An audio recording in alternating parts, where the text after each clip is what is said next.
একসময় করতোয়া নদীর তীরে গড়ে উঠেছিল হাজার বছরের ঐতিহ্যবাহী পূর্ণনগর সভ্যতা, যা উত্তরবঙ্গের ইতিহাস, সংস্কৃতি ও অর্থনীতির এক উজ্জ্বল নিদর্শন। এই নদীকে ঘিরেই গড়ে উঠেছিল জনপদ, কৃষি, বাণিজ্য এবং মানুষের জীবন জীবিকা। করতোয়া শুধু একটি নদী নয়, বরং এটি ছিল পূর্ণ সভ্যতার প্রাণকেন্দ্র। কিন্তু সময়ের পরিক্রমায় দখল, দূষণ ও অবহেলার কারণে এই ঐতিহ্যবাহী নদী আজ প্রায় বিলীন হওয়ার পথে।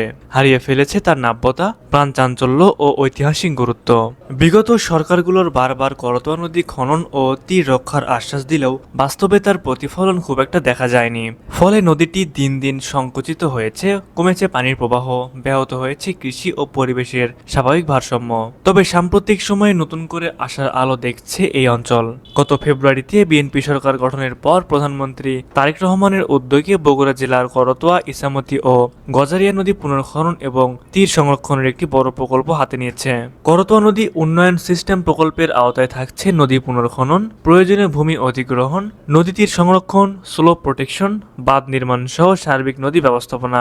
এই প্রকল্প বাস্তবায়ন হলে করতোয়া নদী আবারও ফিরে পাবে তার স্বাভাবিক প্রবাহ ও প্রাণশক্তি। এই প্রকল্প বাস্তবায়িত হলে গাইবান্ধার গোবিন্দগঞ্জ সহ বগুড়ার অন্তত 8টি উপজেলার মানুষ সরাসরি সেচ সুবিধা পাবে, যা কৃষি উৎপাদনে ব্যাপক ইতিবাচক প্রভাব ফেলবে। শুকনো মৌসুমে পানির সংকট অনেকটাই কমে আসবে, আর বর্ষা মৌসুমে বন্যা নিয়ন্ত্রণেও সহায়ক ভূমিকা রাখবে। একই সঙ্গে মাছের আবাসস্থল পুনরুদ্ধার হওয়ায় মৎস্য সম্পদও বৃদ্ধি পাবে, যা স্থানীয় অর্থনীতিকে আরও শক্তিশালী করে তুলবে। পরিবেশবিদদের মতে করতোয়া নদীর পুনর্খনন ও উন্নয়ন এই অঞ্চলের সামাজিক, অর্থনৈতিক এবং পরিবেশগত প্রেক্ষাপটে পরিবর্তন আনতে পারে।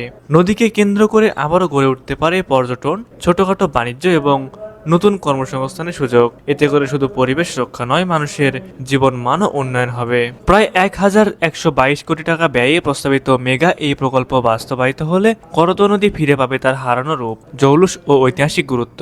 একই সঙ্গে উত্তরবঙ্গের এই অঞ্চল পাবে নতুন প্রাণ, নতুন গতি। এখন দেখার বিষয় পরিকল্পনাটি কত দ্রুত ও কার্যকরভাবে বাস্তবায়িত হয়।